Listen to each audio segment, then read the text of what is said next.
Uh, so hey, Sahil, what's up, man? Welcome back to another episode of our very own talk show where we tackle all the wild, weird, and wonderful things in the world of Web3.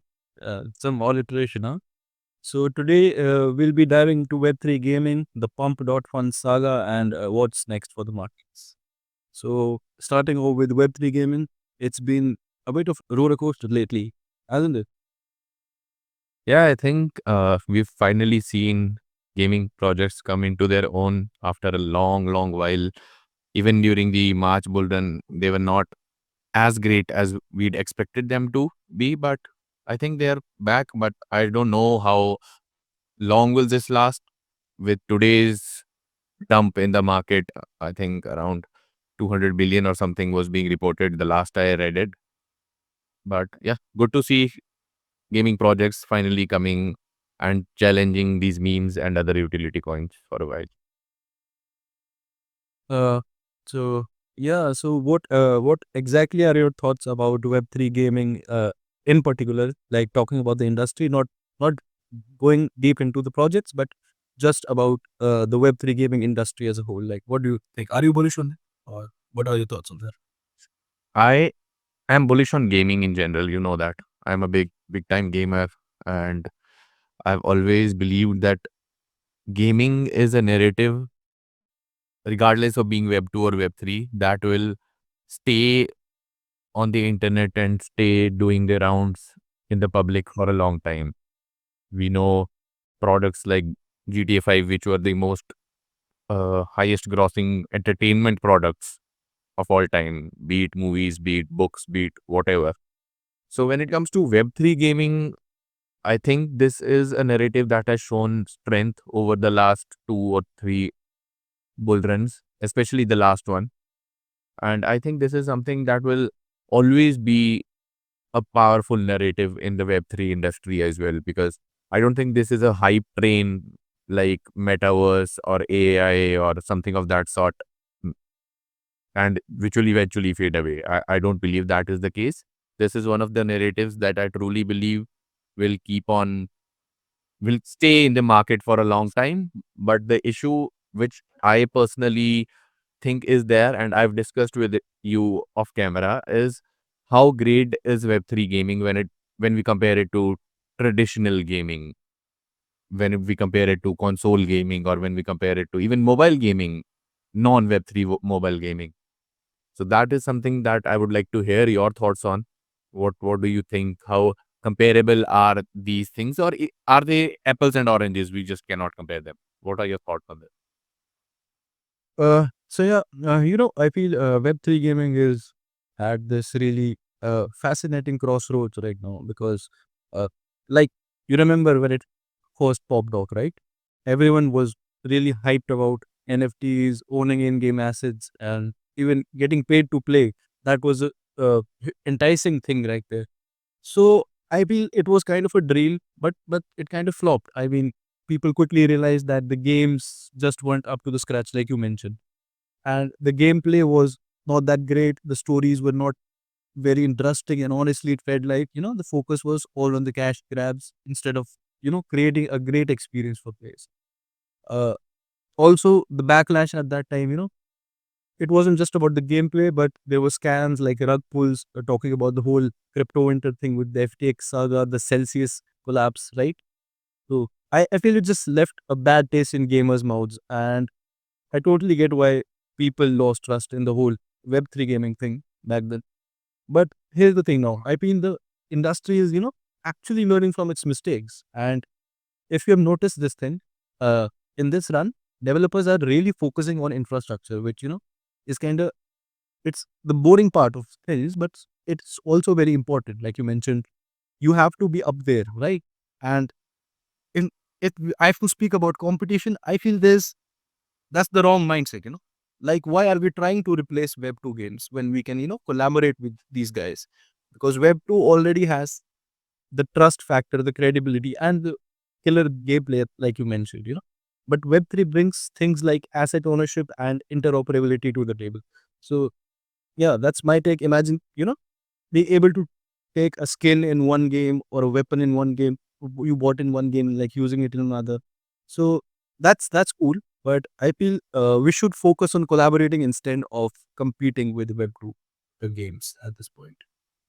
Yeah, I think you mentioned the right points. And when someone talks about words like asset ownership and interoperability, it's difficult to argue with them really, because some of the people don't even know what is that particular thing, because we don't have it in Web 2. That is the thing, right? Gamers playing only Web 2 gaming, Web 2 games, sorry, they do not know the ecosystems the way that Web 3 games do them, right? And one thing that I totally agree on is that the gaming projects have matured significantly this time around. They're working on basic things, they're working on solid things, and things like infrastructure, things like scaling, and they're not just running after P2E or walk to earn or sleep to earn or XYZ to earn. I think those times are gone, and to actually have a successful gaming project in Web3, you'll have to build games and make games that people enjoy playing, rather than their main goal is to eventually earn 20 cents playing 3 hours. That, in my opinion, is not going to work. Yeah, absolutely. I mean, that part, that aspect of this, like playing for 14 hours and getting $2, that's not something sustainable for the gamers. And plus, the way you mentioned, like introducing Web3 to the Web2 people is actually a very, slow process. And we should actually slowly introduce blockchain elements, like you mentioned, like the players barely notice at first, but then when they're trying to do something, maybe they're trying to export that skill or sell it, then bam, that's when we got to explain the blockchain stuff to them. So I feel a collaboration, not competition, is the way forward. And yeah, I have one way to develop. yes, yeah. So, sorry. Please continue. I'll go on to the I next. was saying with the development, I was just saying that if developers stick to focus on the gameplay and trust while, gradually layering in the blockchain, I think we are looking at a more exciting and sustainable future for Web3 gaming here. Yeah. So this here, I was doing some research for this episode. Now I'll just throw in some numbers. I love throwing in some numbers. You know that. So Sandbox, we saw before today. These are numbers from yesterday. Today's market is down. Everyone knows that, and it is down for everything, not just gaming. So Sandbox, the leader of the Web3 gaming projects, it's pumped 200% in 30 days. Gala Games 90% in 30 days. Decentraland 135% up, and X Infinity 75% up. So these are very good numbers, doubled, tripled, quadrupled, right? But now the other side of the coin here is Catbox 200% pump in 30 days is at 2 billion market cap, while it was at 8 billion in the last bull run. Gala Games 1.5 billion right now, was 5 billion last time. And the numbers are nearly similar for Decentraland and X Infinity as well. Now my question is, yes, they're pumping, but every half decent project is pumping, right? It is not just gaming that is pumping. Memes we've seen blow other projects out of the water. Will these projects reach the market cap of their last bull run? Point number one.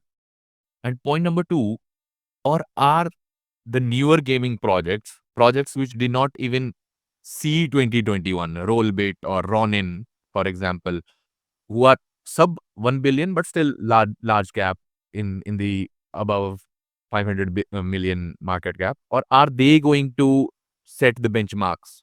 Because the question, coming to the question after the 2 points here is, how will we evaluate gaming as a narrative when everything is set and done, right? Let us say we are into 2025, uh, quarter 4 2025, everything is over, the bull run, the 4-year cycle, everything is over. What do we compare the narrative with? If Sandbox does not reach the 8 billion market cap that it did in 2021, or Gala Games or Decentraland or X Infinity, they do not reach their market caps of 2021, would we consider that a failure? Would you consider that a failure? I mean, not exactly to be termed as a failure, but I think back in 2021, things were, over pumped, I feel, in the gaming sectors, especially because if you look at the numbers, like you mentioned, in every given thing, gaming tokens or the metaverse part is always, back down because 2021 was just a hype around Web3 gaming. But I feel, speaking of, Web3 gaming's comeback, and there's a lot of buzz about it everywhere. But I feel with Bitcoin, breaking the 100K barrier, if it does this cycle, I feel it would be the perfect storm for gaming tokens to shine. But I feel a lot of gaming tokens have flopped earlier this year, in fact, because they launched well before their games were even ready, right? If you have noticed that thing, like they don't have a solid product and they're out there in the market. So something with the real users, uh, industry with where you require real users and a dedicated audience, I feel the hype won't work. The hype won't save you, right? And honestly, I feel that's a big lesson for the space. Please prioritize the game before you throw out a token. And that being said, some of the projects are doing the things right. You know, like there's this game called Pixels. So it's got farming, exploring, and even owning land. And apparently, it's doing well with its token Pixel. It was recently up by 30%. So, what I feel is cool is that they nailed the onboarding process, right? Which is very crucial for Web3. That's what I feel. Like people don't want to jump through hoops and, just to play a game. So, I'll just quickly share my screen if that's fine with you. Yeah, sure. Let us see the onboarding process. Just a second. Present share screen.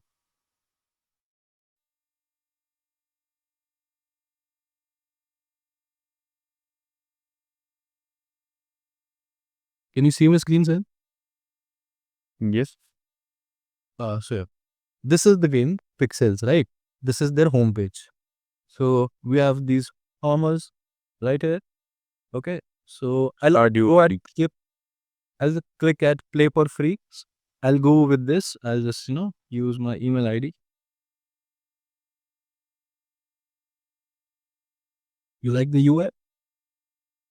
Yeah, it is interactive. It is very Nintendo like. Mm,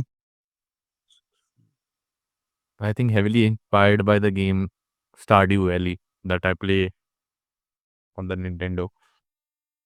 okay, I'm not aware about that. So yeah, that's how easy the onboarding process is. You would just get into the game, man. See, not any what's up, man. Yeah, yeah, yeah. I know my work, man. And this actually is really good and very simple to get onboarded onto. No wallet connection and nothing of that sort, right? With seed, man. Uh, Now I get your point. I think everyone gets your point before you start into it to our farming simulator. so No, but I really impressed by this. Given last time around when I checked Web3 gaming, the hassle was to connect the wallet, and Web2 people will not connect a wallet because they do not know what a wallet is. Right. right, So if something like this, Pixels like you showed, we can make onboarding easier. And when we get into those parts of asset ownership or these things, then you should bring in the Web3 part, in my opinion. exactly.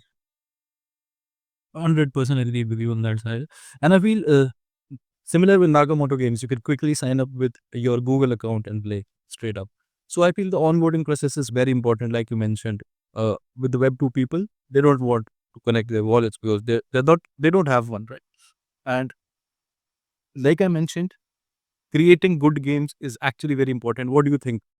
Is that a very key aspect of the gaming part? It is, right?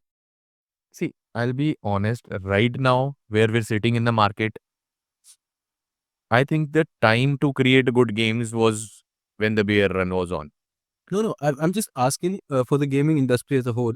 Going forward, they need to have good games, right? See, if you're into the gaming industry and we're discussing whether you need to create good games or not, then we're in trouble. Are we not? We, I know that. I know that for a fact. But there are plenty of projects who are just creating games for the sake of it. Like they don't want, they want 3, 4, 5, 6, 10 games, and they're creating, hostage. But then there are certain projects, like I mentioned, with the onboarding process. That's cool with Pixels and Nakamoto Games. And when I look at GFAL, okay, games for a living. So don't judge me on that, but they are actually creating some good games. If you have seen their website, they are up with Elemental Raiders, Diamond Dreams, there's Jump Pump, there's Dead Zombie. They just have 4 games since the last, I guess, 1 year, but they're top notch. And same with Creo Engine. After Creo Play was live, they have Slime Haven, they have Evermore Nights. They partnered with the Nomina Games, and so I feel these projects are working towards their games. And while the hype for gaming tokens might come back, it's not gonna be about chasing the next big thing in this industry. I feel it's about balancing the Web3 elements with the actual, fun. So because at the end of the day, if the games aren't fun, what's the point of? So Yeah, the there's no long term game, quote unquote game, if you do not have good games. And if people don't want to play your games, you might pump your token for 2 months, 3 months, maybe in one mini bull run or something of that sort, but you're not going to last long in this industry.